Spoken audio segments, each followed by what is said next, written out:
Hello everyone, welcome to G centre. और inverter में एक बेहतरीन इंपॉर्टेंट चीज ये है कि वहां पर हम हमारे वोल्टेज जो आउटपुट वोल्टेज उसको कंट्रोल कर सकते हैं अलग अलग फिल्टर अलग अलग टेक्निक से। तो वहां पर दो कैटेगरी होती है, external voltage control, internal voltage control. Externally हम लोग अलग अलग डिवाइसेस वगैरह यूज करके कर सकते हैं, बट इंटरनल ज्यादा इफेक्टिव रहता है। इस वजह से इंटरनल पे सबसे ज्यादा काम हुए हैं और अभी आपका एडवांसमेंट जो हो रहा है वो इसी टेक्निक पे हो रहा है। आप जब अपना एमटेक करने की शुरुआत जाओगे तो आपका जो पावर इलेक्ट्रॉनिक्स है वो यहीं से स्टार्ट होने वाला है। तो बहुत इंपॉर्टेंट है ये, है ना। अच्छा, मैंने बहुत बढ़िया तरीके से फुल कोर्स में पढ़ाया है, बस मैं यहाँ पर उतना डिटेल में तो नहीं बता सकता, बट शॉर्ट समरी ये बताऊंगा कहां से न्यूमेरिकल बन सकते हैं। ठीक है, अब देखो यहाँ पर इंटरनल वोल्टेज कंट्रोल में single pulse width modulation, multiple width modulation, जिसको हम बेसिक से एडवांस सिखाया हमने। फोरियर एनालिसिस मैंने अलग से बहुत डिटेल वर्जन में आपको कराया है। हालांकि ये पूरी डिटेल वर्जन की आपको आवश्यकता गेट के लिए बहुत इंपॉर्टेंट नहीं है, बट समझने के लिए बहुत इंपॉर्टेंट है। फिर हम लोगों ने साइनोसॉइडल में साइनोसॉइडल पल्स विड्थ मॉड्यूलेशन में बाइपोलर और यूनिपोलर पल्स विड्थ मॉड्यूलेशन दोनों को देखा है। अब देखो क्या होता है कि हम सिंगल पीडब्ल्यूएम टेक्निक देखें, है ना। सिंगल किस पे देख रहे हैं हम लोग? सिंगल फेस फुल ब्रिज पे। किस पे देख रहे हैं? सिंगल फेस फुल ब्रिज पे देख रहे हैं। तो यहाँ पर दो हम लोग सिग्नल लेते हैं, कंपैरेटर है। एक होता है कैरियर, आपका कैरियर सिग्नल, जो कि ट्रायंगुलर वेवफॉर्म जितनी भी होती है वो कैरियर होती है, और ये होती है आपकी रेफरेंस। ये क्या होती है? रेफरेंस।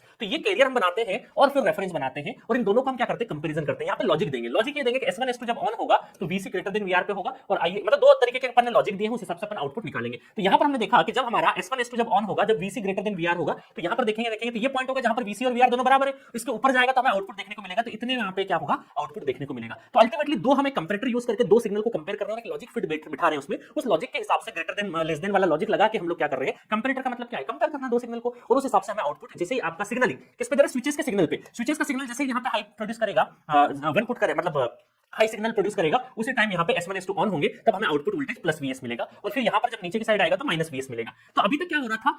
फुल ब्रिज की अगर बात करें, सिंगल फेस फुल ब्रिज की, तो वहां पर कोई भी कंपैरेटर नहीं लगा था, तो ऑटोमेटिक स्विच ऑन ऑफ जब भी कर रहे हैं हम उस हिसाब से हो रहा था। बट हमने क्या किया? ऑन ऑफ के साथ साथ कंपैरेटर लगा दिया, तब आपका जो सिग्नल है वो डायरेक्टली ट्रिगर नहीं करेगा, कंपैरिजन करने के बाद कंपैरेटर से होकर निकलेगा। तो यहाँ पर ये जो 2D बोलते हैं, इसको हम क्या बोलते हैं? 2D। 2D को हम लोगों ने क्या बोला है? ध्यान देना, 2D को हमने बोला है पल्स विड्थ पर हाफ साइकिल। ये 2D क्या है? पल्स विड्थ पर हाफ साइकिल है। एक हाफ साइकिल में कितना विड्थ है उसको बोलते हैं पल्स विड्थ, जिसको हम 2D से डिनोट किया है। तो अल्टीमेटली अगर हम इसका आरएमएस निकालें तो आरएमएस निकलेगा VS into 2D divided by out of pi में, है ना, क्योंकि आरएमएस निकाल रहे तो ऊपर आ जाएगा। तो यहाँ पर टाइम पीरियड क्या हो जाएगा? आउट ऑफ पाई में कितना कंडक्शन मिल रहा है 2D के लिए, और 2D क्या है? वेरिएबल है, क्योंकि ये जो विड्थ है 2D, इसको हम जितना यहाँ पर लॉजिक के हिसाब से या इनकी फ्रीक्वेंसी इसकी फ्रीक्वेंसी के हिसाब से, सिग्नलिंग की फ्रीक्वेंसी के हिसाब से अगर हम वेरिएबल बना देंगे तो यहाँ पर 2D भी क्या होगा? वेरिएबल। तो जैसा 2D होगा उस हिसाब से हम लोग यहाँ पर क्या कर सकते हैं? आउटपुट वोल्टेज को कंट्रोल कर सकते हैं। तो ये रहा सिंगल पीडब्ल्यूएम टेक्निक। अब देखो यहाँ पर अगर फोरियर एनालिसिस देखें अगर हम लोग, तो यहाँ पर 4VS/n pi sin n pi by 2 sin nd sin n omega t, इसका मैंने क्या किया है? जनरलाइज एक्सप्रेशन भी लेके आया हूं मैं।